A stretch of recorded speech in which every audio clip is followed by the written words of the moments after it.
کربلا میں جو مثل حیدر کرار ہے، کربلا میں جو مثل حیدر کرار ہے، وہ حسین ابن علی کی فوج کا سالار ہے، وہ حسین ابن علی کی فوج کا سالار ہے۔ پیاسا دریا سے پلٹ آیا تو کیا ہوا، تا قیامت پانی اس کی قبر کا زوار ہے۔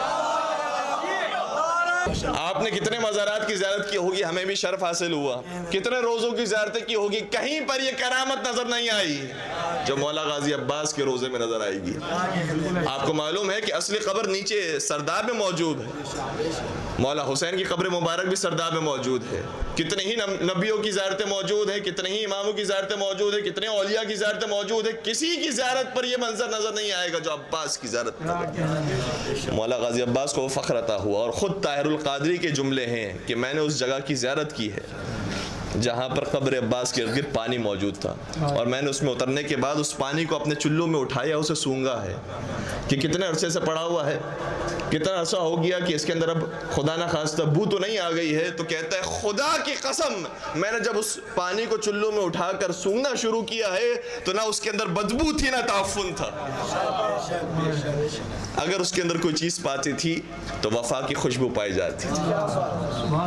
مولا غازی عباس کی پیاس کو اس طریقے سے خدا نے بجھایا ہے۔ تو مولا غازی عباس کا سب سے بڑا افتخار یہ ہے کہ وہ مطیع امام تھے، وہ مطیع خدا تھے۔ اور پھر سنیے گا مولا غازی عباس کو اس وجہ سے کیا اعزازات ملے ہیں۔ کبھی حضرت فاطمہ زہرا سلام اللہ علیہ نے انہیں اپنا بیٹا کہا، کبھی بی بی نے اپنا بیٹا کہا ہے عباس کو، کبھی مولا اپنی دعاؤں کے اندر مانگتے ہیں عباس کو، کبھی چھٹے سرکار بیان فرماتے ہیں یہ کوئی معمولی شخصیت نہیں ہے، یہ ہمارے چچا عباس ہے، چچا کہہ کے پکارتے ہیں۔ کبھی زمانے کا امام پکارتا ہے کاش تم ہمارے لشکر کے علمدار ہوتے۔ صرف آپ کی خدمت میں مثالیں بیان کروں اور زحمت کو تمام کروں گا۔ بی بی نے کئی مرتبہ فرمایا کہ میرے بیٹے کو سلام پہنچانا، میں موجود نہیں ہوں گی، میرے بیٹے کو سلام دینا۔ ایک روایت ملتی ہے، اس روایت کا جملہ یہ ہے کہ جب قیامت کا میدان ہوگا، محشر لگا ہوا ہوگا، پیغمبر اکرم موجود ہوں گے، لوگ ہوں گے، امتی ہوں گے۔ ایک مرتبہ پیغمبر اکرم مولا کائنات کو بلا کر کہیں گے اے علی میری بیٹی سے پوچھ کر آؤ میری امت کی شفاعت کے لیے کیا لائی ہیں، میری امت کی شفاعت کے لیے میری بیٹی کیا لائی ہیں۔ اس وقت جب مولا کائنات جائیں گے سید کائنات کے پاس تو سید کائنات فرمائیں گی، اب سنیے گا کیا فرمائیں گی، کفانا لأجل هذا المقام الیدان المقطوعتان من ابنی العباس۔ میرے بابا سے جا کر کہہ دیجئے کہ اس مقام پر آپ کی امت کی شفاعت کے لیے میرے بیٹے عباس کے 2 کٹے شانے ہی کافی ہیں۔ وہ مقام پایا ہے غازی عباس نے۔ میرے بیٹا کیا، فاطمہ زہرا نے اپنا بیٹا کہا ہے عباس کو۔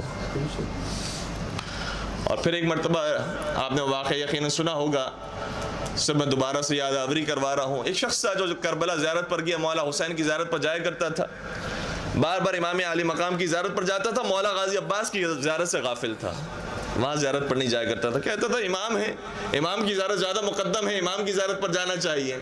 کربلا میں موجود ہو کر مولا حسین کی زیارت پر جاتا تھا، عباس کی زیارت پر، مولا غازی عباس کی زیارت پر نہیں جاتا تھا۔ ایک مرتبہ خواب میں بی بی تشریف لائی اور فرمایا تو میرے بیٹے کی زیارت پر نہیں جاتا؟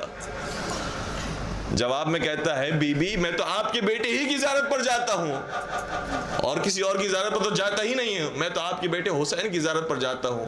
کہ میں نے یہ نہیں کہا کہ میرے بیٹا حسین کی زیارت پر تو نہیں جاتا، میرے بیٹے عباس کی زیارت پر تو نہیں جاتا۔ بار بار اپنا بیٹا کہا ہے عباس علمدار کو، وہ اعزاز پایا ہے میرا غازی عباس نے۔ اور پھر چھٹے سرکار امام جعفر صادق علیہ السلام شاہ فرماتے ہیں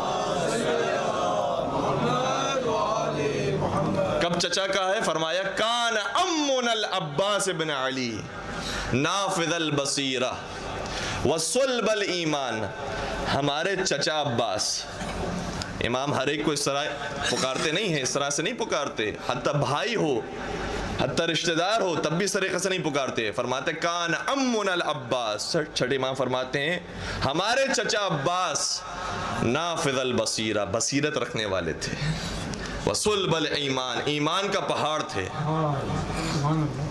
وہ جس کی شجاعت پوری دنیا میں مشہور ہو، دل چاہتا ہے کہ تلوار نکالے، جہاد کرے، لیکن اگر امام وقت نے کہہ دیا کہ تمہیں جہاد نہیں کرنا ہے، تلوار نہیں چلانی ہے، تو عباس کی چلتی ہوئی تلوار نیام میں چلے گئی۔ اسے کہتے ہیں عباس۔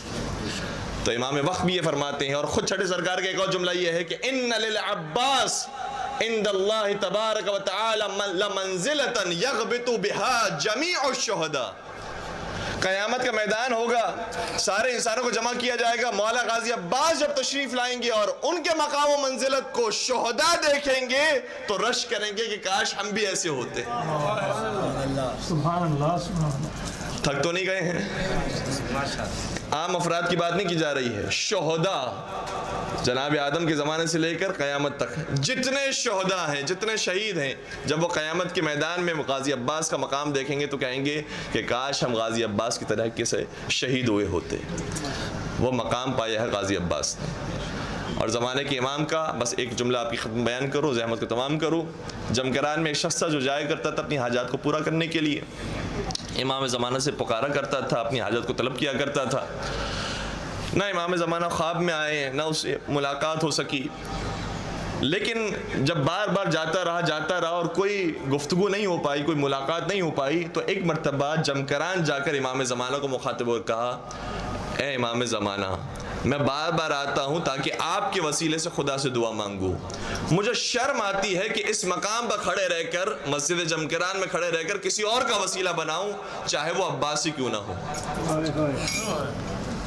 مجھے شرم آتی ہے کہ اس مقام پر کھڑے رہ کر آپ کے علاوہ کسی اور کا وسیلہ بناؤں، چاہے وہ غازی عباسی کیوں نہ ہو۔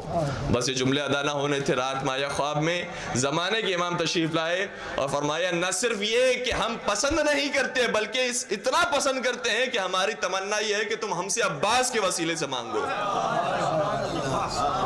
سبحان اللہ، سبحان اللہ، کیا کہیں۔ عباس کے وسیلے سے ہم سے مانگو تو ہم اس وسیلے کو رد نہیں کرتے ہیں۔